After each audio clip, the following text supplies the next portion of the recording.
We R setting in 2025, 2025 मध्ये आपण बसलो आहे, तर विचार करा की 2026, 27, 28, 29, 30 मध्ये काय होणार आहे.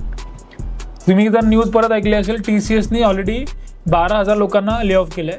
त्यातल्या जवळजवळ 2,000 पुण्यातल्या लोकांना नोटीस आलेली आहे आणि त्यांना ते कामावरून कमी करतात. आणि ही लोक जी आहेत ती ज्युनियर नाही आहेत, सिनियर आणि मिड सिनियर लेवलची लोक आहेत सगळी, की ज्यांचे सॅलरीज महिन्याचे 3-3 लाख रुपये आहेत. माझा एक स्टुडंटचा मित्र आहे, त्याला नोटीस आली आहे, त्याला 3 महिन्याचं नोटीस दिलं आहे, त्याची सॅलरी 2.5 लाख रुपये आहे. राईट. आज त्याने सांगता मला सांगितलं सर त्याला नोटीस आली आहे आणि त्याला त्या लेवलचा सध्या जॉब मार्केटमध्ये मिळत नाही.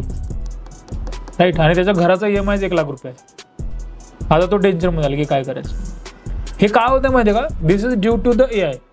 कारण काय झालं ना, let me just tell you the truth, की मार्केटमध्ये आधी जर इंजिनियर्स कोडिंग करायचे ना, तर काय व्हायचं ना की त्यांना विचार करून कोडिंग करायला लागायचं.